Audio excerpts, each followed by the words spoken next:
Hey folks, welcome back to It's All a Show.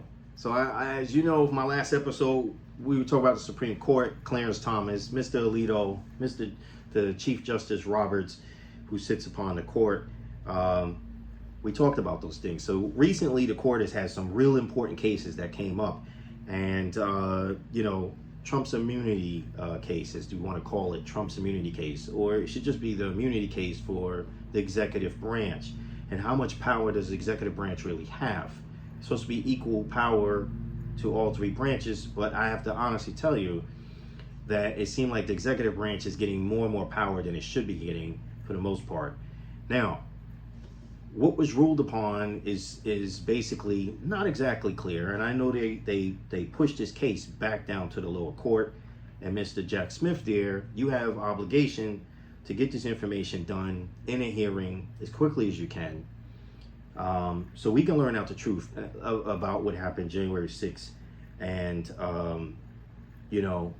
Trump's document case and all these things. These hearings are still, he's still indicted. He still have these trials on his plate, and this immunity did not give him like absolute immunity. There is no such thing. It never existed.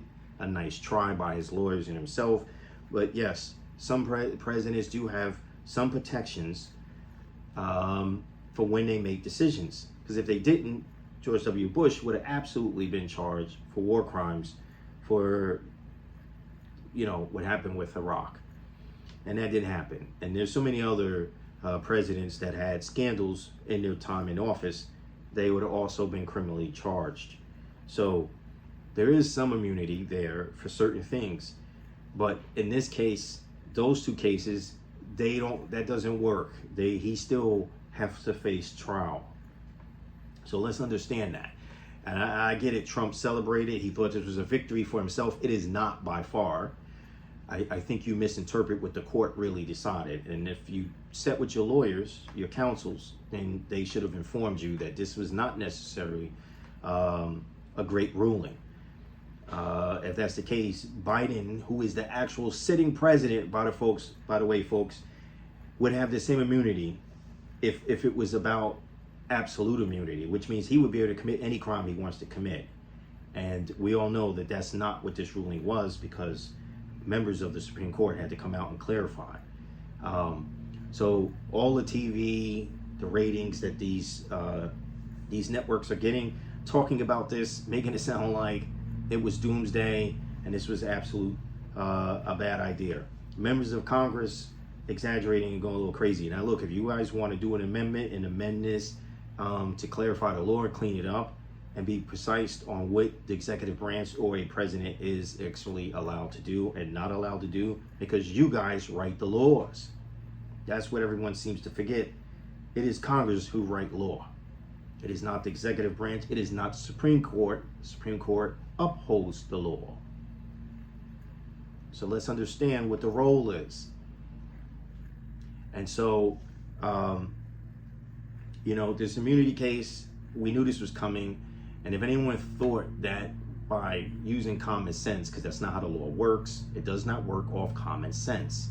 Law is meant to be argued in court. Basically everything has to fit within the code of law, and what makes the law is the actual Constitution. That is your president. That is your king. And when you guys swear to uphold that, that is what matters, the document that the founders put in place, and nothing else before that, period. We are entitled to our opinions. We've been gifted with talents to do certain things. For those who ran for office, some do it better than others. But truthfully, you all take the same oath. And that oath should be extremely valued and honored in any kind of shape and form. There's a lot of people that gave their life in this nation for generations for that document. And a lot of them were of both parties. So no one fought in more wars than each other. Our members, our men and women, our family members that go out and make those sacrifices, Some are Republicans and some are Democrats. Some are independents. So let's understand what that means. For those who sit in a political situation, you sit safely at home while you send our men and women overseas to fight and defend. So understand this, you guys do a lot of chattering, and I know you guys are protected by your free speech for saying some of the things you say, but sometimes you guys don't really weigh in on what it is you guys are saying and the impact of what it may have when you say some of the things you say. You guys just say some of the most craziest things and don't think that there will be consequences behind your actions. Somewhere along the line, something you guys said or did will come back. It always does. And so, this ruling is not exactly as bad as it was. I think the Supreme Court could have did a better job of cleaning up the law and basically making a better understanding of it. But by far, Trump, you're not or have not been able to escape your 2 cases that you have remaining here, which by the state of Georgia and your case in Florida over the document case. Those cases are still very deeply troubling cases. And I'm pretty sure your counsel will do the best job they can. But at the end of the day, those cases are what they are. You didn't get away with anything. And these guys that are sitting upon the Supreme Court not necessarily did you a favor. If you think so, I've got news for you. That is not the case. I would suggest that if anyone is interested, truly interested in law, especially if you're any young person that's going to college to become a counsel or someday become a judge, that you will review this for yourself. And, maybe these professors should make this part of your assignments, but I suggest that if you're a member of Congress, if you don't have experience in law, don't comment on it. If you do have experience in law and you want to make a comment about it or put your opinion out there, fine. Go to one of the networks, doesn't matter. CNN, Fox, whoever, MSNBC, any of them. Express your opinion. But do understand, if you paid attention to my last video, that by politicizing our Justice Department, it's a really bad thing. It's not good. So be careful. Select your words carefully. But do know that the ruling, the immunity case, it was no surprise. But for those who are, a Democrat, just know that it's not as doomsday as it perceived. And if you're Mr. Biden, if your counsel have read this, then you know now that you have certain immunity.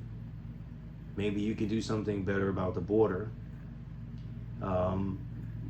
Maybe you can do something maybe about Roe v. Wade, as you promised to those who, weigh in on those matters. You wanted to do something about the student loans. Use the power. It's not as doom and gloom. So that's all I have to say. And thank you guys for tuning in. Once again, I'm FGV. It's all a show. Tune in for my next episode. And I promise you, listen, with all that's coming up upon the Supreme Court, there's going to be even more things to talk about, the Chevron case and so on. So thank you guys for tuning in. Drop some comments. Let me know what you guys would like to talk about next. And I'll see you guys then. Thanks.